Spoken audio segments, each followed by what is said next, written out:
So let's talk about that website and the idea of e-commerce with such a luxury item, right? Because it is a more pricey item, isn't it? Like you're not selling $100 bracelets. You know, no, it's thousands of dollars. It's funny you say that because it's a great, and that's a great question because that was always your concern. Yeah. I said that it would be very tough to sell something which is a high-end brand that people don't really know. They don't know our history still till this day. Right. I mean, it's still new. And for somebody to spend a substantial amount of money when they don't understand the craftsmanship and the way that we build it, and what we really put behind coming out with a product like this, because it wouldn't be like this. And don't forget, it's not you said 40 years isn't that long, but these are people that really don't realize that the Henry Designs brand is our parent company. So they're thinking that this is a brand that's 3-4 years old at most, really. And I think it's Stingray and then HD, and two guys that just came together that thought of these bracelets, and that here they are. They don't really actually know the history of I used to travel, from door to door, and I used to travel from New York and drive my car from New York down to Florida, through the Panhandle, Texas, go up to St. Louis, stay in Chicago for a month, then drive all the way across, and going door to door in the middle of winter while I'm 21, 22, 23 years old. My friends have 9 to 5s. They get to go home to their friends, their family, their girlfriends, their loved ones, and I'm out on the road in the middle of nowhere, staying in hotels and knocking on door to door, praying that hopefully I make a sale today, from this. And when it came to social media and Chase and I coming together, I was explaining hashtags earlier. A friend of mine actually called me up when Instagram, maybe it was out for already 6, 7, 8, 9, 10 months, called me up. I was at a pizza parlor, and I remember I was wearing a Cartier and 2 bracelets. And he called me up and he says, "Man, you got to download this new application. It's called Instagram. You could upload your watch stuff and the stuff that you like, and you got to use the hashtags, So I said, I don't want to do another app. Facebook is fine. You're running my Facebook. I don't know about this. No, it's cool. You could even do it with yourself. Look up that, and you can click a hashtag and see every person in the world who uploads that hashtag. So I said, all right, I'll try. I was wearing a Cartier, and I put it next to my bracelets, which were called Lux at the time, Henry Designs Lux bracelets. I had them stacked up, and I took a photo, used one of the filters. I thought it looked so cool. The filters in the beginning, I was like, oh wow, extra bright. And I uploaded it, and I put hashtag Cartier, hashtag stacked, hashtag Henry Designs. I realized in the hashtags that there's 3,000-4,000 photos of people who uploaded actual Cartier. Now there's how many? 20 million. It doesn't work the same. It's too saturated. It's too saturated. It's not the same, but you don't get the same exposure. Correct. Exactly. Before it was really the people who either owned it or were looking to get that. But now it's just a picture at a jewelry store. It might not even be anything relating to it. Right. Yeah. Exactly. And they use the hashtag. So what I realized is that what I can do is I can basically text message these 4,000 people who uploaded their new Cartier watch, their new Cartier glasses, their new Cartier love bracelet, and then I went into Louis Vuitton, and I realized I can. We were in constant connection with these people, right? For free, associating with some of these brands without actually paying any money to go see them. Exactly, and that's how we met some of our big clients. I mean, that's just it worked out. It worked out that way. From all over the world, I met friends from all over the world. I have people who I talk to every single day that I met through Instagram. Some people who I haven't even met yet. Some of our biggest clients I haven't even met yet, who have more Sting HDs than I have, and they don't even believe it. When I tell them. But at the end of the day, that was an unbelievable tool. I remember my father telling me when I was sitting at the factory and I'm clicking and liking people's photos, he says, "What the hell are you doing? Go back on the road, take the diamonds, take the stuff, and go back on the road." I said, "Trust me." I was like, "I don't know, this is," and I was getting more emails, and suddenly I started getting stores contacting us for saying, "Hey, and don't forget one thing about us is that we're also innovative. We don't come out with things that other people have.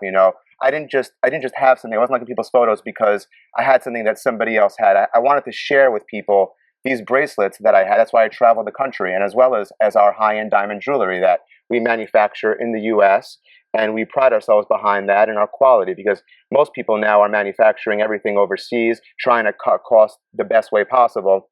And the way that we look at it is, this is jewelry that you have for life.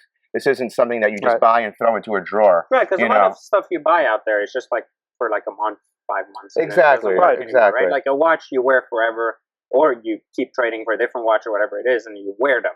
And don't forget, that was how we originally kind of focused the brand. It was right. It was going after the guys with the Audemars Piguet watches, the Hublot watches, besides the our Cartier passion behind it and how much we loved it. Right. It just happened to go together perfectly between cars, watches, lifestyle. It went together perfectly, and then it went word of mouth. Once people bought it and they looked at it and they saw the quality. They can tell. You flip something over and you see every aspect of it. I mean, our quality control, a piece doesn't go out until it's 48 hours looked over and over and over again by all different people. They check every stone.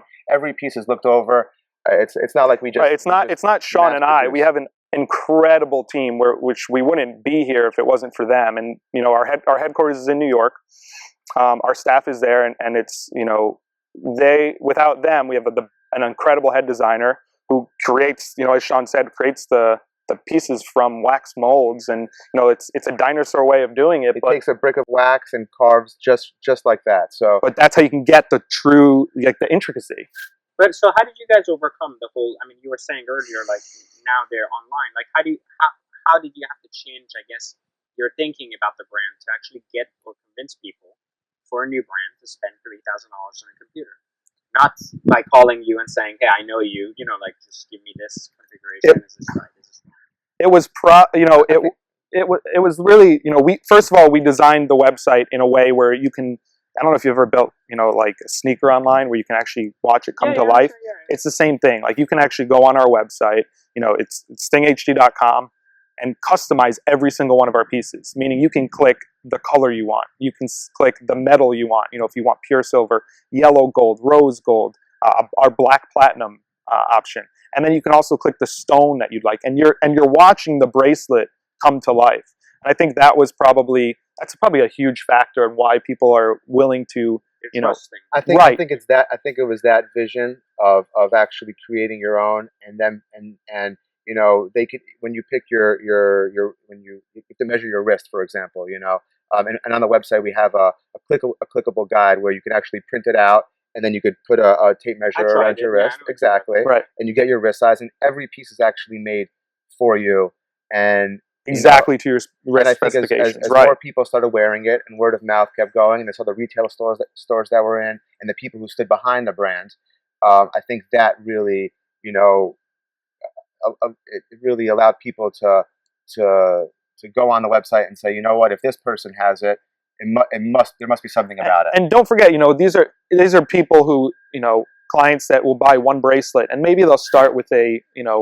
one of our entry-level bracelets or one of our, just a pure silver piece, and they'll buy it. And our pieces are, most of our clients come back and they'll purchase more. So if you start with a pure silver one, a lot of our clients end up buying bracelets with diamonons or, so rubies or sapphires. Something smaller just to test it out. And right, and we see that all the time.